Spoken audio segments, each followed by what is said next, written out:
चौधरी शहीन शाह अफरीदी की टीम ने David Memon Warner की टीम को हरा दिया पीएसएल के मैच में, और ये राइवलरी उन्होंने अपने नाम कर ली है। इस पीएसएल में तो मेरा ख्याल लाहौर की टीम स्ट्रांग नज़र आ रही है और फाइनल में भी जा सकती है। पहले मुझे लग रहा था कि शायद कराची जो है वो टफ टाइम देगा लाहौर को, लेकिन लाहौर तो के सामने तो कराची जो है वो उन्होंने बिल्कुल ही बाजी मार दी, बिल्कुल ही चारों शाने चित कर दिया लाहौर ने कराची को। और बैटिंग तो उनसे हुई नहीं आज। आउट हुई हालांकि नहीं है। उनके 3 टॉप ऑर्डर जो हैं वो फॉरेन प्लेयर्स हैं, लेकिन उनसे उनकी एक नहीं चलने दी। जिनको आप कहते हैं कि कबूतर कहते हैं जिनको आप, उनका जी जी। मज़ाक उड़ाते हैं। उन्होंने दोनों मैचेस में परफॉर्म किया। आप कह रहे थे एक मैच में परफॉर्म करेंगे, अगले मैच में दोबारा फेल हो जाएंगे, अच्छा नहीं, लेकिन आपको गलत साबित किया है उन्होंने। आप क्या कहना चाहेंगे इस बारे में? मैं तो यही कहूंगा आज कलंदर्स ने नचा दिया कराची वैसे वालों देखा को जाए तो डेविड कराची में। वार्नर ने और दूसरा विंस ने शॉट भी बहुत बुरी खेली है। वो शॉट बनती नहीं थी वहाँ पे। विकेट्स थोड़े ली से हैं एक्साइटेड उन्होंने। हो गए थे, लेकिन विकेट भी अच्छी थी। बॉलिंग विकेट थी, ये बैटिंग विकेट नहीं थी। कराची ने बॉलिंग बहुत बुरी की है, पहले मैच देखें से भी बुरी बॉलिंग की है, मैं तो ये कहूँगा। देखें यहाँ पर हसन अली ने बॉलिंग अच्छी कराई, पर बैटिंग का भी क्रेडिट जाएगा यहाँ पर, स्पेशली फ़खर ज़मान को और डैरल मिचेल को। उन्होंने बॉलर्स को अपनी लाइन और लेंथ पे बॉलिंग करवाने का मौका नहीं दिया। हसन अली ने पहले बड़ी अच्छी स्टार्ट में बॉलिंग कराई, मोहम्मद नईम को जल्दी आउट कर लिया, उसके बाद अब्दुल्ला शफीक को जल्दी आउट कर लिया, दोनों विकेटें हसन अली ने ली। उसके बाद जो पार्टनरशिप डेवलप हुई 125 स्कोर की, वो बड़ी करामत रही लाहौर के लिए, और वो बड़ा टारगेट सेट करने पे कामयाब हो सकी। और ये बैटिंग के लिए पिच बिल्कुल भी ईज़ी नहीं थी। पर डैरेन मिचेल और फ़खर ज़मान ने बिल्कुल गलत साबित किया। उसके बाद सैम बिलिंग और सिकंदर रज़ा ने थोड़ा, उनको जितना मौका मिला उन्होंने उतना स्कोर किया। और हालाँकि पहले ही ओवर में उन्हें चांस भी मिला था फ़खर ज़मान को, और उसके बाद भी खुशदिल शाह ने ड्रॉप किया उन्हें भी। चलें वो बाउंड्री पे ड्रॉप किया तो हम उसको नहीं मानते, लेकिन फ़खर ज़मान को स्टार्टिंग में थोड़े से चांस मिले हैं। जब फ़खर लेकिन ज़मान जब को सेट हो चांस गए हैं, जब फ़खर ज़मान को चांस मिल जाए, फिर वो बंदा जो है ना वो वो बंदा फिर नहीं रुकता नहीं छोड़ता। है। हमें चैंपियंस ट्रॉफी का पता ही है, जी। उस बारे में अब अच्छा, हम क्या बॉलिंग बात करें। जो फ़ास्ट बॉलिंग जो थी कराची की, वो इतनी बुरी नहीं थी। हसन अली ने भी अच्छी बॉलिंग करवाई, 4 विकेटें ली हैं और 7 की औसत से बॉलिंग करवाई। एडम मिलने ने भी अच्छी बॉलिंग कराई, पौने 8 की ओपनिंग से स्पेल स्कोर। की बात करनी पड़ेगी। ओपनिंग स्पेल बहुत बेहतरीन ओपनिंग स्पेल जी, की है। पर मिडल ओपनिंग ओवर्स में आके उन्होंने थोड़ा-सा अब्बास पावर फ़रीदी। प्ले में 3 विकेट्स ले ली इन्होंने, जी, उसके बाद भी 2 विकेटें कंसोलिडेट हुई किया। पावर प्ले में, पर हाँ, अब्बास सॉरी, फ़रीदी की लाइन और लेंथ की समझ नहीं 3 आ रही विकेटें थी। हो सकती थी। जी, अगर वो वो विकेट कैच हो पहले ही जाता। ओवर में आउट हो जाते, 3 विकेट्स हो सकती थी। लेकिन बहुत ही अच्छा कंसोलिडेट किया फ़खर जी, ज़मान ने पर और डेरिल स्पिनर्स मिचेल ने। स्पिनर्स जो थे कराची के, वो टॉप नॉच नहीं रहे। उन्होंने सारों हुँ। ने स्कोर खाया और भर-भर के स्कोर खाया है। ख़ास तौर पे अरफ़ात मिन्हास ने, उनका तो समझ नहीं आया कि उन्होंने ओवर थ्रो पे 4 रन्स दे दिए हैं। उससे पहले ऐसे ही भी है, खुशदिल शाह ने भी स्कोर खाया। दिलशान ने भी स्कोर अब्बास खाया है। अफरीदी की मुझे समझ नहीं आया कि ये जो पिच थी वो फास्ट बॉलर्स के लिए काफ़ी बेहतर थी, आप उस पे हुँ। बॉल करवा सकते थे। अगर शहीन शाह अफरीदी इस पिच पे बॉलिंग करवा सकते हैं, तो फिर कोई भी फास्ट बॉलर करवा सकता है। ये खैर। वही आपने बात कर दी। अब्बास अफरीदी तो वैसे ही स्लो बॉलर्स के बादशाह हैं, वो स्लोअर ठीक बॉल्स है, ही करते हैं। ठीक फ़ास्ट है, बॉलिंग वो कभी-कभी करते हैं, फ़ास्ट बॉल वो करते हैं स्लो बॉल समझ के। वैसे ही है, मैं आपकी बात से सहमत हूँ। पर फ़खर ज़मान, और सबसे ज़्यादा जो बड़ा क्रेडिट जाएगा फ़खर ज़मान और डैरेन मिचेल को जाएगा, जिन्होंने बहुत बेहतरीन बैटिंग की। फ़खर ज़मान 76 और डैरेन मिचेल 75, दोनों ने बड़ी अच्छी बैटिंग की। सैम बिलिंग्स ने भी एंड पे आके बहुत अब अच्छा वो कैमियो जितना खेला। भी उनको बॉल्स मिली, उन्होंने जी। उसको यूटिलाइज़ किया।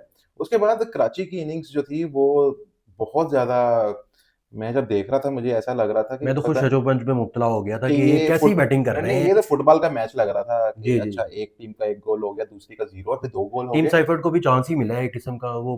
पर उसको यूटिलाइज़ नहीं कर सके। हुँ। 18 स्कोर किया 22 बॉलों पे, आपने भाई 202 स्कोर करना है, तो ये इनिंग्स नहीं है। आप बेशक आपके 2 खिलाड़ी आउट भी हो गए हैं, तो आप हिट करते रहो। जैसे आज आईपीएल में मैच हुआ है, वो दोनों टीम्स के खिलाड़ी आउट हो रहे थे, पर वो स्कोर कर रहे थे, जैसे भी वो उनको नहीं, चौका उसके बारे छक्का में मार तो हम रहे थे। बाद में बात करेंगे, वो तो अब यहाँ पर आइकॉनिक मैच हुआ है। अब यहाँ पर हुआ ये कि आपके डेविड वार्नर, वो कह रहे होंगे मैं क्यों आया पीएसएल में, ज़लील होने आया। वो वाक़ई ज़लील ही होने आए हैं। मेरा ख्याल वो जाते-जाते कुछ कराची की स्लैंग ज़रूर सीख जाएँगे। और वो सीख जाएँगे, वो तो इंडिया से भी सीख के आए होंगे कुछ ना कुछ। लेकिन कराची की एक यूनिक देखें भाई, स्लैंग है ना, क्योंकि डेविड मुंबई की वार्नर तरफ से तो खेले नहीं हाँ थे जी, वो। डेविड वार्नर को आउट किया गया शाहीन अफरीदी ने, ठीक है? ये जो इनकी दोनों की है ना टसलबाज़ी, ये जो दोस्ती है, वो इसी तरह ये पूरी करते हैं।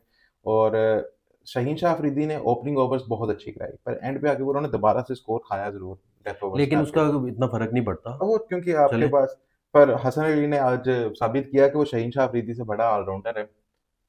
हसन अली ने आज बॉलिंग भी बहुत अच्छी की हाँ, है। वो मैं वही कह बहुत रहा हूँ ना, बेहतरीन उसने बॉलिंग की है, साबित किया कि और मैं ऑलराउंडर हूँ। उनकी पेस भी वापस आ गई है। मुझे जी। लगता है कि ये टीम में आ आगे सकते जाके हैं। वो शायद पाकिस्तान टीम में कमबैक भी कर सकते हैं। इसीलिए तो शहीन शाह मेरा ख्याल अफरीदी ने करना उनको भी चाहिए उन्हें। इसीलिए और तो शाहीन ने किसके जगह कर सकते हैं कमबैक? शाहीन की जगह ही करेंगे, नहीं, क्योंकि इसलिए शहीन तो की जगह शाहीन ने नहीं। बोल्ड किया था। नहीं, नहीं। वो नसीम मेरा शाह की ख्याल जगह, अब्बास हारिस की जगह फरीदी, कर सकते हारिस की हैं। जगह कर सकते हैं। पर उन्होंने नहीं, साबित किया, हारिस ने तो आज अच्छी बॉलिंग की है, देखें इकॉनमी भी आज अच्छी थी देखिए, उनकी। मैं वैसे ही एक बात कर रहा हूँ, उन्होंने साबित ये किया है कि मैं शहीन शाह अफरीदी से बड़ा ऑलराउंडर है। उन्होंने स्कोर भी किया है, हाँ, ये 27 पॉइंट स्कोर आपने किया सही उन्होंने, किया है। हाँ, बिल्कुल। ठीक है। 2 टॉप स्कोरर रहे हैं कराची की तरफ से, खुशदिल शाह और हसन अली थे।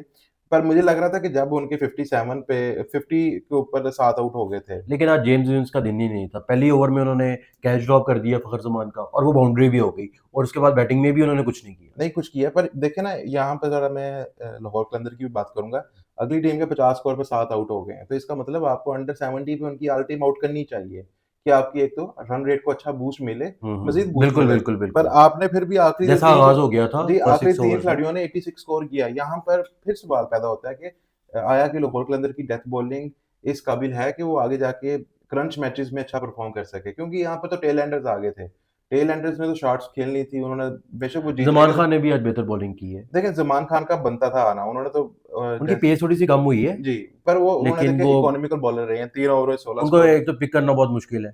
जी, वो ज़मीन से वो बॉल थोड़ा-सा, निकालते हैं अपनी, जी, वो थोड़ा एक्शन जो है उनका, स्लिंगी एक्शन है जी। मलिंगा जैसा, लेकिन मलिंगा अब नहीं है, देखें, लेकिन यहाँ फिर पर भी। भी जो लाहौर कलंदर्स के फास्ट बॉलर थे, सारों ने अच्छा परफ़ॉर्म किया। शाहीन अफरीदी 4 ओवर 34 स्कोर, फिर ज़मान खान 3 ओवर 16 स्कोर, आसिफ अफरीदी, फिर हारिस रऊफ 4 ओवर 23 स्कोर। तो फास्ट बॉलर्स ने अच्छा परफ़ॉर्म किया है, और रिशा उनके स्पिनर्स ने भी अच्छा परफ़ॉर्म किया है। जैसे कि स्पिनर जो थे रिशाद हुसैन, उन्होंने 3 विकेटें ले ली, तो आपका जो स्कोर था मिडल ओवर में, जो बैट्समैन थे मिडल ऑर्डर में, वो तो चल ही नहीं सके, वो पिक ही नहीं कर सके। लेकिन आज आसिफ अफरीदी को भी उन्होंने पूरा कोटा पूरा नहीं करने दिया। आई थिंक एक ओवर में उन्हें मार पड़ गई थी शायद इस वजह से। शायद फिर भी वो, क्योंकि एक तो बॉलर्स काफ़ी थे उनके पास, बॉलर्स तो काफ़ी कोई हैं। इस तरह का इश्यू नहीं, नहीं था। बॉलर्स तो कराची के पास भी काफ़ी हैं। पर फिर भी कराची वाले उस तरह से निक नहीं कर सके जिस तरह से आज लाहौर कलंदर ने किया, और मैं तो कराची अपनी में टॉप कराची 3 को, पिक कर चुका हूँ। देखिए कराची, इस्लामाबाद, कराची और लाहौर। इन देखें तीनों में से शायद कोई जीतने वाला है। शायद देखते हैं, वो आगे जाके देखते हैं कि क्या होता है, क्या पाकिस्तान का वर्ल्ड कप इन तीनों में से कोई जीतेगा।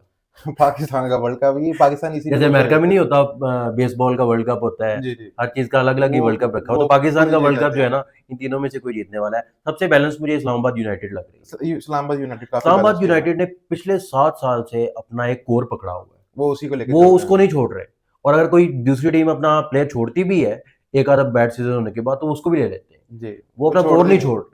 वो बेहतर है इसके लिए कि, फॉरेन प्लेयर्स उनके पास इतने ज़्यादा नहीं होते, वो कभी आते हैं, पूरा पूरा टूर्नामेंट कम ही खेलते हैं एलेक्स हेल्स जी, के अलावा। आते हैं, कभी जाते हैं, लेकिन इनके जो कोर है ना, पाकिस्तानी प्लेयर जिस टीम में स्ट्रॉन्ग है, पीएसएल की टीम में, वो बेस्ट टीम है, और इसी वजह से यही, जी। अगर थोड़ा-सा इन्होंने कंसोलिडेट किया होता पिछले सीज़न में, अच्छा कंसोलिडेट किया होता, तो 5 सीज़न भी ये जीत सकते थे। ऐसे ये चलें, फिर देखते हैं आगे क्या होता है पीएसएल के अंदर। और एक्साइटिंग टीम पर है। देखें, आज केके के लिए ना अच्छा दिन नहीं रहा।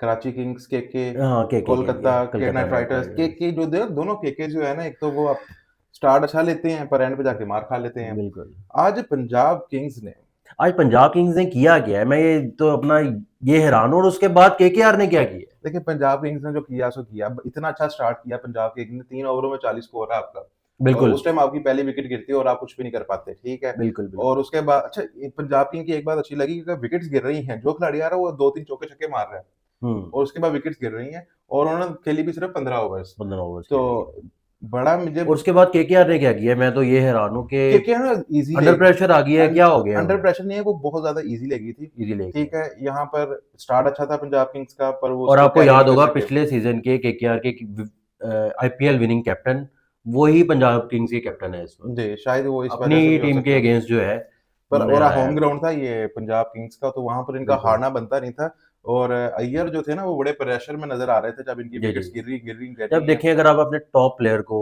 दोबारा रिटेन नहीं करेंगे, तो फिर वो आपके अगेंस्ट ही आके ऐसा ही है। परफॉर्म करेगा। तो बॉलिंग बड़ी अच्छी कराई है हर्षित राणा जो हैं, वो चौका खाने के बाद, सबसे छक्का अच्छी खाने के जो मैं बाद। इम्प्रेस हुआ हूँ, आप किसकी बॉलिंग की बात कर रहे हैं? केकेआर की बॉलिंग की मैं बात कर अभी रहे वैसे हैं? केकेआर की बॉलिंग की बात कर रहा हुँ। हूँ। हर्षित राणा ने कमबैक्स दिए जी, जी, जी, जी। केकेआर को, पर उसको यूटिलाइज़ वरुण कर नहीं चक्रवर्ती सके। ने बहुत वरुण अच्छी बॉलिंग चक्रवर्ती जो की हैं, है। वो तो वो तो पिक ही नहीं हमेशा से होते ना, वो करता है। गूगली करवाते हैं तो पता ही नहीं चलता कि वो बाल पहले कहाँ मैच गई में है। उन्हें मार पड़ी है, और ओपनिंग जो मैच था, उसके उसके बाद बाद इन्होंने अच्छा कमबैक किया है। उन्होंने फ़ॉर्म अपनी जो है वो वापस ले ली है। बिल्कुल, बॉलिंग दोनों की तरफ से अच्छी हुई है, पर बिल्कुल। मोस्टली जो बैट्समैन है ना, दोनों की तरफ से गंदी देखिए, शॉट्स आजकल के खेली गई मॉडर्न हैं। बैटर्स को आपको थोड़ा-सा इतना लिवरेज तो देना पड़ेगा, क्योंकि वो फेयरलेस क्रिकेट खेलते हैं, तो फिर आउट भी तो होंगे ना ऐसे ही कभी-कभी। है। हर मैच में तो जो है ना, बिल्कुल कर ऐसे ही है। सकते 100। ये तो है, पर केकेआर ये मैच जो है ना, वो जीता हुआ मैच हारा है। जब आपके 2 आउट हो गए हैं 7 स्कोर पे, बिल्कुल, उसके बाद आपकी पार्टनरशिप डेवलप हो गई है, 55 स्कोर की पार्टनरशिप डेवलप हुई है, उसके बावजूद भी आप 112 स्कोर नहीं कर सके। बिल्कुल। ठीक है? आप बिला वजह विकेट्स दे रहे हैं। वो चहाल ने तो नचा के रख दिया है, पता नहीं चाहल पता नहीं किसका बदला ले रहा वो था। पता नहीं शायद एलिमनी का बदला तो नहीं ले एलुमनी का ही बदला ले रहा था कि उसने कहा मेरी 50% जायदाद चली गई है, मैं इनके 50% खिलाड़ी आउट करूँगा। 50% खिलाड़ी आउट। तो उन्होंने बड़ी बेहतरीन बॉलिंग करवाई है, पर यहाँ पर ना मैं बात करूँगा स्पेशली इनके बैट्समैन की केकेआर की, उन्होंने विकेट्स ली नहीं है, इन्होंने विकेट्स दी दी हैं, हैं। ये भी है। ठीक है? आप क्यों शॉट खेल रहे हो? रिंकू सिंह को क्या ज़रूरत है कि वो आगे भर के शॉट खेल ले? 4 स्कोर की रन रेट से आपको स्कोर चाहिए, विकेट्स आपके पास हैं। रिंकू सिंह ने वही काम किया है ना, मोहम्मद रिजवान वाला। पर बनता नहीं था ना, आप बिल्कुल, आए हो, 9 बालें खेल रही हैं, स्कोर नहीं हुआ, ठीक है, थोड़ा-सा टाइम लो, इतना बड़ा टारगेट तो चेज़ करना नहीं है। ये बिल्कुल। वो मैच तो है नहीं जहाँ पर आपने 5 छक्के मारने, ठीक है? जहाँ पर एक मैच में आपने 5 छक्के मारे, वहाँ पर ज़रूरत थी, ज़रूरत थी, आप 5 सिंगलें करते। आपको बिल्कुल। आगे भर के खेलने की ज़रूरत नहीं यही थी। यही तो चीज़ लैग करती है मॉडर्न बैटर्स में कि वो सिचुएशन के हिसाब से नहीं खेल पाते। उनको एक फीड कर दिया गया कि आपने फेयरलेस खेलना है, बैट घुमाना है, आप जी, बेशक आउट हो जाओ। पर अप्रोच ये होनी चाहिए कि आपने जीतना है। अब सिचुएशन के मुताबिक आपको देखना बेसबॉल भी खेलने लग गए हैं ना देखें इंग्लैंड वाली कि आपने बस करना है, वो तो फेयरलेस क्रिकेट खेलनी है, जीते फेयरलेस या ना जीते वो मैटर नहीं करता। वो तो तब खेले जबकि ना। मैटर ये करना चाहिए कि आप जीतो, जैसे मर्ज़ी जीतो लेकिन थोड़ी-सी अप्रोच भी अपनी चेंज कर लो। पर वो जो अप्रोच है ना हर बॉल पे हिट करने वाली, वो तब यूज़ होती है जब या तो आप फर्स्ट इनिंग्स खेल रहे हो बिल्कुल। या आप चेज़ कर रहे हो बहुत बड़ा टारगेट। यहाँ पर 111 रन्स आपने चेज़ करना है हुँ, और पीछे स्कोर कुछ नहीं रह गया, ठीक है? 76 स्कोर हो चुका है, 5 खिलाड़ी आउट हैं। आपको पता है कि यहाँ पर 1-2 खिलाड़ी जल्दी आउट हुए तो आपकी पूरी टीम कोलैप्स कर सकती है ऐसा ही है। और वही हुआ। पूरी टीम जो थी वो कोलैप्स कर गई और तीसरा विकेट आपका 62 पे गिरता है और 95 स्कोर पे ऑल आउट हो जाते हैं और रसल यही तो के प्रॉब्लम है मॉडर्न एंड्रे क्रिकेट रसल की। ये कर सकते आज थे। मोहम्मद नईम ने क्या किया है, 7 बॉल जो जो उन्होंने खेली हैं, 7 की 7 बॉल में उन्होंने बल्ला घुमाया है। ऊँची शॉट खेलने की कोशिश की है, तो ये यही वजह है ना फिर कि जो ऐसे ही पुराने बैटर्स हैं वो उनसे सीखते नहीं हैं। वो सीखेगा, वो फिर यही सीख लेंगे कि बस ठीक है, अपनी इनिंग्स खेलो, बिल्कुल। टीम भाड़ में जाए। हाँ, अपनी एवरेज मेंटेन करो। हाँ, पर यही होता है पाकिस्तान के अंदर। पर आईपीएल में लोएस्ट टारगेट जो है ये चेज़ हो गया है, ठीक है? इस सीज़न का लोएस्ट टारगेट जो था वो चेज़ डिफेंड कर लिया लिया। गया है और पंजाब किंग्स की इज़्ज़त बच गई है, उनका होम ग्राउंड था, अपना काम बनता, भाड़ भाड़ में में जाए जाए जनता जनता। और यही दोनों तरफ से हुआ है और केकेस जो हैं दोनों, वो उनकी आज बैड लक रही है। कराची किंग्स शायद इस दुःख में रही है कि उनकी स्पोर्ट के अंदर अवाम नहीं आई और अवाम भी खुश हो रही होगी कि एक तो हमें व्यू भी नहीं मिलता और अगर हमें कुछ देखने को मिलता तो इस कराची में तरह के आप जितने परफॉर्मेंस। मर्ज़ी मैचेज़ कराची में अगर आप एमसीजी बना देंगे ना, एससीजी बना देंगे, कराची ऑप्टल की स्टेडियम भी बना देंगे, नरेंद्र मोदी इंटरनेशनल स्टेडियम भी बना देंगे, कोई भी दुनिया का लॉर्ड्स भी बना देंगे, तो कराची के लोगों ने नहीं आना क्योंकि उनको इतनी मुश्किल से आना पड़ता है। देखिए आसानी पैदा 5 करें, किलोमीटर चल के उन्हें आना पड़ेगा तो कोई क्यों आना वही चाहे? चीज़ मैं कह चलो रहा हूँ। 5 एक किलोमीटर मैंने एग्ज़ैजरेट कर दिया लेकिन चल के इतना आना पड़ेगा, चलना कोई पड़ता है फैमिलीज़ उनको। कैसे आएँगी? उनको ये चीज़ बेहतर करनी चाहिए, बैचलर्स तो आ जाएँगे, फैमिलीज़ क्यों आएँगी? स्टैंड्स उनको बेहतर करने चाहिए और जो रास्ता है उसको बेहतर बनाना रास्ते को भी चाहिए, बेहतर ईज़ी करना एक्सेस चाहिए। बनानी चाहिए स्टेडियम की और जैसे रूफ कि को खत्म करके रूफ को डबल कर दें। वैसे रेनोवेट तो किया है, लेकिन रेनोवेट क्या किया है? पीसीबी के ऑफिसेज़, पीसीबी अब ने वो जो उन्होंने मेन बिल्डिंग्स को रेनोवेट किया है। वीआईपी लाउंजेस रेनोवेट किए हैं जो आवाम के लिए, उस चीज़ को उन्होंने कुछ छेड़ा मेरे ख्याल नहीं से है, वो वैसे की वैसे ही है। नेक्स्ट बल्कि वहाँ टेन्योर पे में होंगे। जंगला और बड़ा बना दिए। नेक्स्ट टेन्योर में शायद वो बेहतर हो क्योंकि ये जो स्क्रीन्स भी लगी है ना ये आर्ज़ी तौर पे लगी ये हैं। आर्ज़ी तौर पे ये बिल्कुल, क्योंकि ये उसी लगी है जगह पे लगा स्टैंड्स के दिए। ऊपर ही हैं, तो यस, यस, स्टैंड्स वहाँ पर बनेंगे। उनके बनेंगे, जैसे बनेंगे, कि बनेंगे। कज़ाफ़ी स्टेडियम में हुआ है वैसे ही वैसे लाहौर नेशनल के स्टेडियम स्टेडियम को में भी डबल स्टैंड बनना चाहिए उसके पीछे ही, हो सकता है, लेकिन अभी पॉसिबिलिटी वो है। सेकंड फेज़ में शायद अभी बनेगा। शायद नहीं पर वेट उसमें करना पड़ेगा उसके लिए, छत ही लगेगी शायद मेरे ख़्याल से। छत लगेगी लेट्स तभी। होप कि क्या होता है, किस तरह के स्टेडियम्स बनते हैं। वैसे इस्लामाबाद में नया स्टेडियम बने जा रहा है सुन। वो उधर ज़रूरत भी मारगला है के पास, मारगला की और पहाड़ियों व्यू के भी अच्छा पास, आएगा। व्यू भी अच्छा आएगा, टेस्ट मैच देखने का मज़ा आएगा, बॉल स्विंग करेगी। जी, और व्यू भी अच्छा मिलेगा और आवाम भी जाएगी क्योंकि वहाँ पर आवाम जो है पैशनेट है, ख़ास तौर पे लाहौर और पिंडी इस्लामाबाद वाली साइड यस, की। वहाँ पे अवाम जो आज है दोनों तरफ जो है मैच हमें मज़े का देखने मिला, वन साइडेड मैचेस पीएसएल में हुआ, वहाँ पर भी ऑलमोस्ट आप कह लो कि वन नहीं, साइडेड वहाँ ही पे तो रहा। एक्साइटिंग था। लो स्कोरिंग मैच हमेशा से एक्साइटिंग होते एक्साइटिंग हैं होते हैं। जब पर पहली बैटिंग करने वाले ने भी लो स्कोर किया हो और दूसरा बैटिंग करने वाला भी उस लो उसको स्कोर को चेज़ करने ही में ना करो, चेज़ ना कर पाए, तो वो तो फिर मज़ा एक्साइटिंग आता होता है। ही है। और हम उम्मीद करते हैं कि हमें इसी तरह के मैचेस देखने को मिले जहाँ पर हाई स्कोरिंग ना हो, लो स्कोरिंग भी हो और टीम डिफेंड भी कर रही और हो। आप हमें सपोर्ट भी करते रहें। और हमें सपोर्ट करते रहें और हमारे चैनल को सब्सक्राइब करें, शेयर करें, कमेंट सेक्शन में अपनी राय से हमें ज़रूर आगाह करें। आज के लिए इतना ही काफ़ी, कल दोबारा हम आपसे मुलाकात करेंगे। Thank you so much.